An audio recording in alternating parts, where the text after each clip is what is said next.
Hello. Here we are. Here we are. Yes. It's a good thing you guys can't hear me, see me when that music is playing. I'm kind of dancing. I catch myself every time I start dancing. Okay. Well, how are you? I'm fine. I'm fine. How are you, Kathy? I'm good. All right. Good. Ready to get back into this cooking thing, right? Yeah. I'm glad to see everybody. I didn't cook too much over the holidays, so I'm ready to get at it. So let's go. Okay. Let's see here. Whoops. Wrong thing. Okay. Let me put there we go. Okay. All right. Thank you.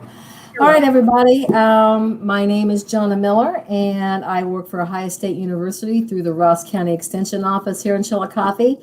And I work for a program called SNAP Ed, which is a program that we take in regular days into the schools and senior centers and libraries, and any place they'll take us to go in and do live cooking demonstrations. But since we can't do that now, we're doing this.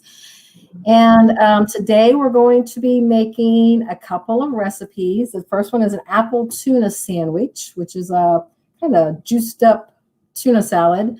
And originally on the calendar, I think we said I was going to be doing a fruit pie. Well, I'll be honest with you, I tried that recipe out and I didn't like it. So I changed it to a fruity coleslaw. Excuse the beeps in the back. That's my dog playing with his toy.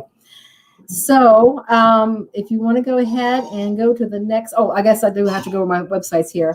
I've got a website here for Celebrate Your Plate, which is our little website for SNAP Ed and Ohio State, which we have a lot of great information on there as far as cooking tips, hints, and a lot of great recipes. And then the other one, everybody pretty much is familiar with the choosemyplate.gov. That is a program that all the kids are learning in school. It is the old food pyramid, goes through the 5 food groups and the best way to do your diet to make sure you're getting enough of all your nutrients in your diet. And again, there's another great website for information as far as nutrition and recipes. Okay. All right, Kathy, you can go ahead and take it to the next slide. I appreciate it. Thank you. All right, this is a little wordy, so I'm just going to kind of go through it real quick. And this is a little demographic talking about canned fish.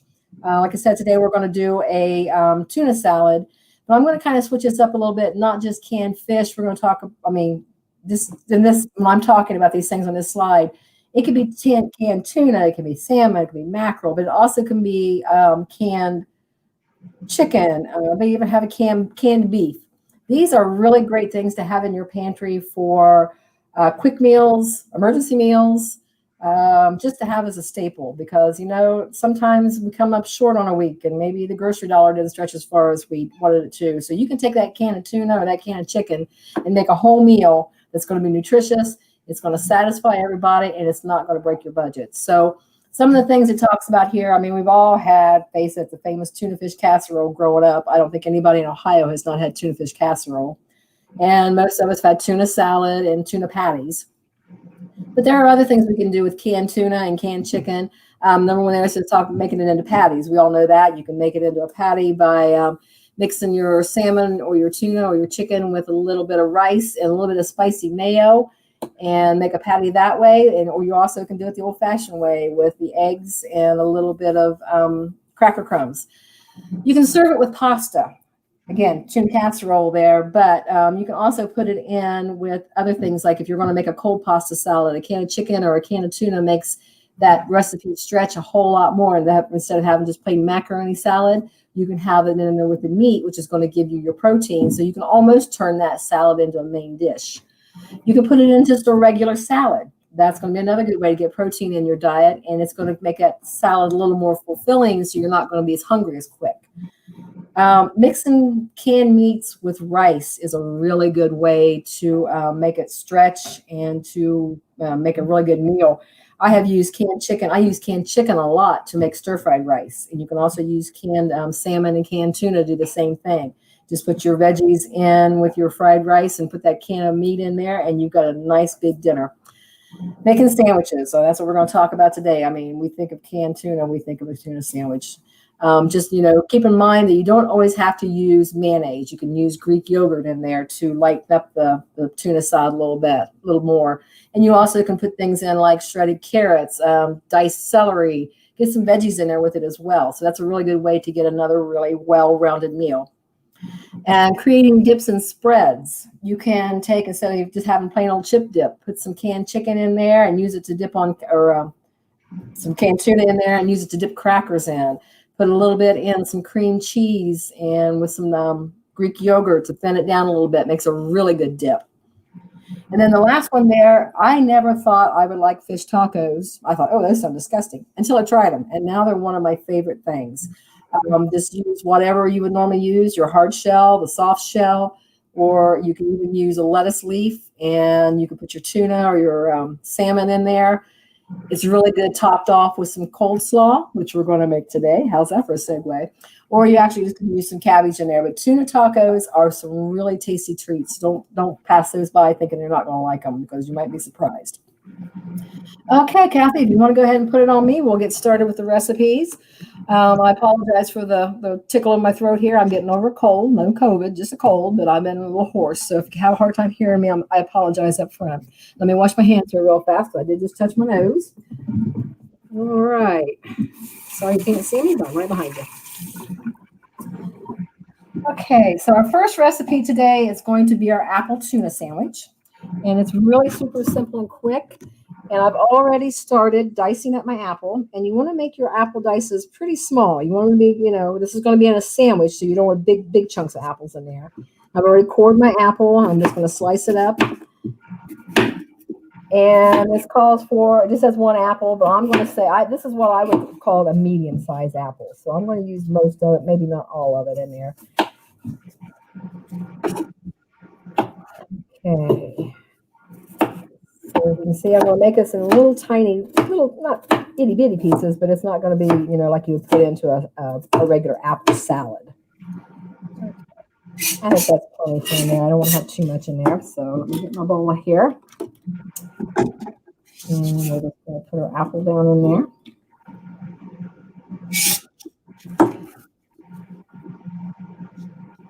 And our ingredients on this are 1 apple, as we've already talked about, a can of chicken or tuna, and today we're going to use tuna, a 1/4 cup of low-fat vanilla yogurt, a teaspoon of mustard, just some plain old yellow mustard, a teaspoon of honey, and then we're going to serve these up on some English muffins or tortillas, whatever is your favorite thing to serve them up on. So I'm going to start off by opening up my can of tuna. And I've already wiped the top of this can off, so it's nice and clean. Don't have to worry about any dirt or anybody else's fingers being in there. So let me get this opened up.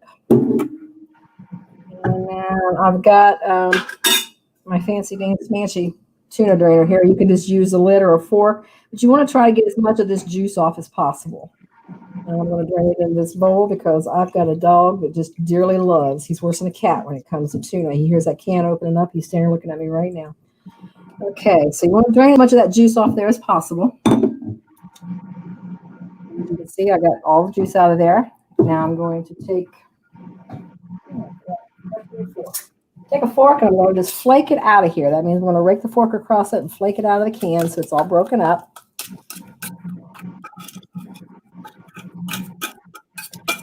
Okay. And these are some different flavors. You really wouldn't normally think about vanilla yogurt or honey with a tuna salad, but you're going to be surprised. It's just like those fish tacos. I mean, it sounds strange, but it's going to be a really good blend. Getting a sweet and savory for both there. Okay, so I'm going to take a 1/4 cup of my vanilla yogurt. And pour it out. And when you're measuring a semi-solid like this, I know it's kind of runny, but it's not really a liquid, so you want to use your solid measuring cups, okay? So we'll scoop that down in there. And so out of the way. And I'm going to do a teaspoon of honey.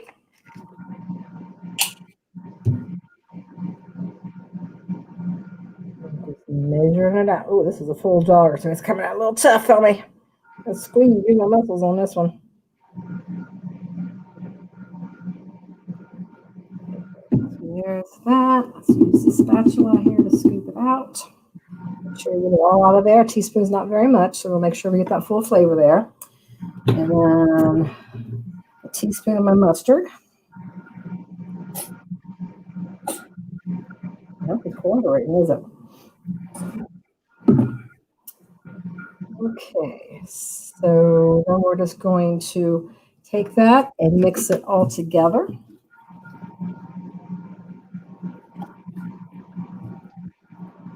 Now the tuna is going to have a strong enough flavor that it's going to not really let as much of that vanilla flavor, that yogurt come through as you would think. And you'll put the mustard in there, which is also going to cut down on some of the sweetness. But this is a really good way to get, it's a really good mixture of protein, the tuna, and it's a really good, mixture with the apple in there. So you're getting protein and fruit both in this one sandwich. And then we're going to put it on a whole grain English muffin, which is going to be whole grains. So you're going to have 3 of your 5 food groups there. So that's going to work out pretty well. So there you go. Now you can use, this was a Gala apple. If you wanted a little bit tartar, you could use a Granny Smith. If you want a little sweeter, you could do a Honey Crisp. So we're going to set this over to the side here.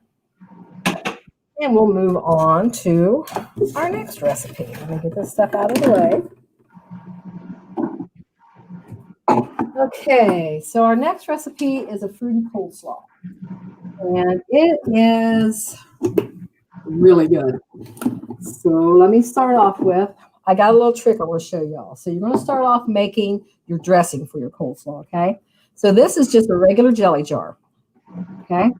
So you can buy these lids, which this is a ball lid, but you also can, if you're lucky enough to buy a jar, before you throw any jar away or you recycle it, make sure you check the lid. And if it is an all plastic lid like this, and it will fit onto a ball jar or a canning jar of any kind, wash that thing up and save it, because they really come in handy. Especially if you have home canned goods, you can reuse them to, like if you have a jar of jelly. This is going to be a little more secure than using the ring in the lid that you use when you can the jelly. Or you can use it to, I use these on jars to store my spices in. They're really handy, so make sure you keep those lids when you have them. But it also comes in handy for something like this, because our dressing for our coleslaw, we're going to start off by measuring out 2 tablespoons of vegetable oil or canola oil, whichever you have. I happen to have vegetable oil today. Okay. And then 2 tablespoons of apple cider vinegar. You can tell I'm a home canner. I buy the industrial size when it comes to apple cider vinegar, because I use a lot of it canning season. So hopefully I don't splash it everywhere. It's a little tough to measure out. There's 1, 2. So I'm going to pull my cutting board over here because we need to add a clove of garlic to this. Now, I'm going to say this because I didn't know this for the longest time. I'm talking about into my adulthood. This is not a clove of garlic. This is a head of garlic. This is a clove of garlic. Just one little section, and you just break it off. The reason I bring that up, like I said, I didn't know that until I was up into my higher years a little bit. So it's not always a given that everybody knows this stuff. So I'm going to take 1 clove of garlic, and this is a pretty large clove, so I'm not probably going to use all of this. And I'm going to take my knife. I'm going to slice them off here. You're going to want to mince this up, okay? You want to make sure it's in little teeny tiny pieces, because this is going into a dressing, so you want to make sure that it's not too big. You don't want big old chunks and chunks of garlic for your dressing. So I'm just going to take my knife, and I'm going to rock it across. I'm going to just keep doing that until I have this little itty bitty teeny tiny pieces of garlic. Now it's going into a coleslaw. So if you have some bigger pieces in there, it's not going to hurt anything because it's going to be in with your coleslaw mix. So it's not a big deal. But you still, I like garlic, but I don't want to eat. I'm not going to eat it like an apple, if you know what I mean. So just walking your knife, keeping your fingers out of the way there, scrape it down off the sides of your blade, and take it across again. Get those chunks out of there. Put it down as small as you can. And we're going to put this garlic, and it's also, when you cut it up like this, it releases the juice in the garlic, so it's going to go into your dressing and give you more of a flavor, okay? So the more you mince it up, the more flavor you're going to get out of it. Okay, so I'm going to put this on my knife, and I'm going to put it down into my jar. That's good garlic, too, I'm telling you. Good. Now, if you don't have fresh garlic on hand, you can always use about a quarter of a teaspoon of garlic powder. And you'll get the same flavor, not quite as strong, but you'll get a good flavor out of it. And then we're going to add in our salt and pepper. I'm going to put in about a dash of each. Okay, so a dash is about that much. Okay, it's not a whole lot. I don't want to put a lot in there. And then salt, you know me, I go really light on salt. And you can always put more on for personal preference, but I'm just putting about maybe a quarter of a teaspoon. And here's the fun part about this. This is especially if you got kids helping you cook in the kitchen. You just put your lid on your jar and you shake it up. And that's the best way, easiest way to do a dressing, because you don't have to worry about a bowl and a whisk. And if you have any left over, if this was a dressing for a salad, I can just put the lid back on this, set in the refrigerator, and I got my dressing for the next time. So that's the perfect way to do it. All right. So now our next thing we're going to do is, I have just bought a bag of coleslaw mix. Okay. And then I know it's pre-washed and they say you can eat it right out of the bag, but I always put it into a salad spinner, rinse it off really well, and then drain it off again, because I'm just kind of weird that way. But you don't have to. It's always a good idea, if you've got a salad spinner, to go ahead and do that. So there's our coleslaw mix. And we're going to take 4 green onions. I'm going to peel off the outside of it here. I've already washed these. I'm going to peel back this. Always have those little slimy ends on them. I'm going to take my knife again. I'll cut the tips off of those. Get those out of the way. And then I'm going to keep some of the green, but I don't want that really dark green part, because that tends to be a little bitter. So I'm going to cut that off. Then I'm going to take my knife, and I'm going to just hold them together with my fingers, and I'm going to slice this off into small, thin pieces, okay? My fingers back out of the way. Don't want to lose any digits here. I need all 10 of those. Okay, I got attached to them over the years. And I want some of that dark green in there too, so I'm going to turn it around. Cut that off as well.